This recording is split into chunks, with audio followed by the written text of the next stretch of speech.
അവിടെയാണ് മഹാത്മാഗാന്ധിയെ നമ്മൾ തിരിച്ചറിയുന്നത്.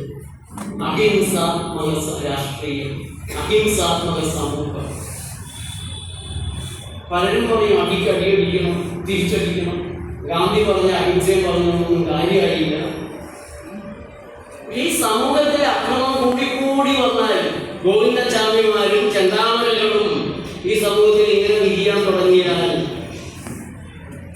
വീടിനടുത്തൊരു കടം താമസിക്കുമെന്ന് അറിഞ്ഞാൽ മതിയല്ലോ വീടിൻ്റെ ഓട്ടം പോകാനായിട്ട്. രാത്രി എന്തൊച്ച കേട്ടാലും ഡോക്ടടിച്ചു നോക്കും.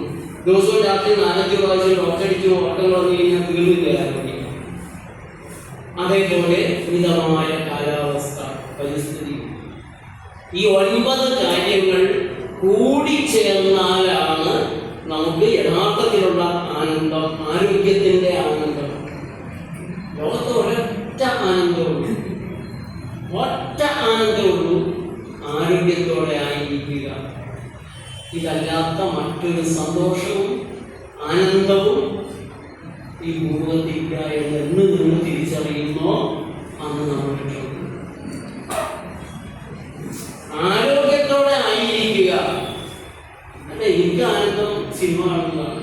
ശരി, ഒരു സിനിമ കണ്ട് 2ാമത്തെ സിനിമയ്ക്ക് കൂടുതൽ സന്തോഷമായി, 3ാമത്തെ സിനിമ കൂടിയിട്ട് കുറെ കൂടെ സന്തോഷമായി, 4ാമത്തെ സിനിമ ടാക്സിലേക്ക് അത് പോകാൻ ആണിഞ്ഞൊരുങ്ങി എന്തൊരു സന്തോഷത്തോടെയാണ് അച്ഛനും അമ്മയും പിള്ളേരൊക്കെ കൂടി ഇടിച്ച് കയറുകയാണ് സിനിമ കഴിഞ്ഞിട്ട് അങ്ങനെ കണ്ടിട്ടുണ്ടോ? അയ്യോ, ആകെ സന്തോഷിക്കാൻ കയറിയതാ. പാട്ട് കേൾക്കുന്നത് സന്തോഷമാണ്. നല്ല സൗണ്ടില് അടച്ചിട്ട മുറിയിലിരുന്ന് പാട്ടങ്ങ് കേൾക്കും. കുറച്ച് കഴിയുമ്പോ ചെവി വേദനിക്കാൻ പായസം കുടിക്കുക. ഇത്രയും സന്തോഷം വേറെ എന്താണല്ലേ? 1 ഗ്ലാസ് കുടിച്ചു, 2 ഗ്ലാസ് കുടിച്ചു, 3 ഗ്ലാസ് കുടിച്ചു, മതി. അല്ല, കുടിക്കുക വേണ്ട, ഒന്നുകൂടി അങ്ങനെ കുടിക്കുക. നിർബന്ധിച്ചാ പിന്നെ കുടിക്കാതിരിക്കണ എങ്ങനെയാ? 4ാമത്തെ ക്ലാസ് കുടിച്ചു, 5ാമത്തെ ക്ലാസ് കൂടി എന്നാലോ കിട്ടും. ഇരിക്കാനും വയ്യ, കിടക്കാനും വയ്യ, ശ്വാസം എടുക്കാൻ വയ്യ, വല്ലാതെ നിറഞ്ഞിരിക്കണു. ഭക്ഷണം ആനന്ദം തരുമോ? പാട്ട് ആനന്ദം തരുമോ? സിനിമ ആനന്ദം തരുമോ? സുഖമാണ്, സന്തോഷമാണ് എന്ന് നമ്മൾ കരുതുന്നതിൽ നല്ലൊരു പങ്കും, അല്ലെങ്കിൽ കരുതുന്നത് മൊത്തം തന്നെ ദുഃഖം തരുന്നതാണ് എന്നുള്ളതാണ് നമ്മൾ ഇന്ന് അനുഭവിക്കുന്ന ഗതികേട്.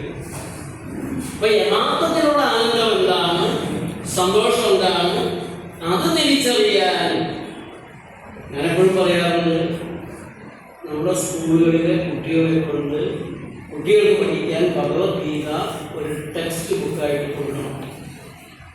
ഇനി പോട്ടെ, അതൊന്നും നടക്കില്ലെങ്കിൽ ധ്യായതോ വിഷയാത്മക സംഘസ്തേഷു ഉപജായതേ സംഘാസംജായതേ കാമ കാമ ക്രോധോഭിജായതേ ക്രോധാഭവതി സമോഹ സമോഹാസ്മൃതിഭ്രമ സ്മൃതിഭ്രംശ ബുദ്ധിനാശോ ബുദ്ധിനാശ പ്രണശം. ഈ 4 വരിയെങ്കിലും നമ്മുടെ കുഞ്ഞുങ്ങളെ നമ്മൾ പഠിച്ചിട്ടുണ്ടെങ്കിൽ ഇതുപോലെ നാശം അനുഭവിച്ച് ജീവിക്കൂ, ഇതുപോലെ ആർത്തി പിടിച്ച് ജീവിക്കൂ. ഇതുപോലെ മഹത്തായ ഒരു മനുഷ്യ ജന്മം കിട്ടിയിട്ട് അത് കണ്ണി കണ്ടതെല്ലാം കുത്തി നിറച്ച് അമ്പലപ്പറമ്പിൽ കഥയിൽ പിടിച്ച് നടക്കണ പോലെ തീറ്റ നിറച്ച് നിറച്ച് നിറച്ച് നശിപ്പിക്കൂ. എങ്ങനെയാണ് ധ്യാനവും വിഷയാൻ പുരുഷ സംഘത്ത് ഈ ഒരു ചെറിയ എവിടെന്നോ കേട്ടൊരു ശകലം വെച്ചുകൊണ്ട് അതുള്ളിൽ കയറി ഇരുന്നിട്ട് അതുമായിട്ടൊരു ബന്ധം വരുത്തി, ആ ബന്ധത്തിൽ നിന്നൊരു ആഗ്രഹം കാമം വരുത്തി, കാമാക്രോധോപിക്കാതെ ആശയിൽ നിന്ന് അരിശം ഉണ്ടാകുന്നു. ഒരു സാധനം ആശിച്ച് നമുക്ക് നേടിക്കഴിഞ്ഞാൽ സന്തോഷമൊക്കെ ഉണ്ടാവുക. ഗീതാകാരൻ പറയുന്നത് അല്ല, നിങ്ങൾക്ക് അതിൽ നിന്നും ദുഃഖമാണ്, ക്രോധമാണ്. അതിന് ക്രോധം ഉണ്ടാവണേ. 10 പവന്റെ ഒരു മാല വേണമെന്ന് ആഗ്രഹിച്ചു, ഇതാ സന്തോഷമല്ലേ? സന്തോഷമാണ്. അതിട്ടുകൊണ്ട് പുറത്തേക്ക് ഇറങ്ങിയപ്പോഴേ ബൈക്ക് 20 എണ്ണത്തിൽ പുറകിൽ ഒറ്റ കൊടുത്താൽ പിടിച്ചു, മാന്തി പറിച്ച് അവിടെ പൊട്ടിച്ച് മാലയെ കൊണ്ട് അവരുടെ പുറകെയുള്ള കാലമാടോ എന്റെ മാലയെ കൊണ്ട് ഓടി കല്ലെ തട്ടി ഒഴിച്ചു, പല്ല് 4 പോയി, മാലയും പോയി, മാനവും പോയി, പല്ലും 4 പോയി. മലയ്ക്ക് സന്തോഷമായിരുന്നു.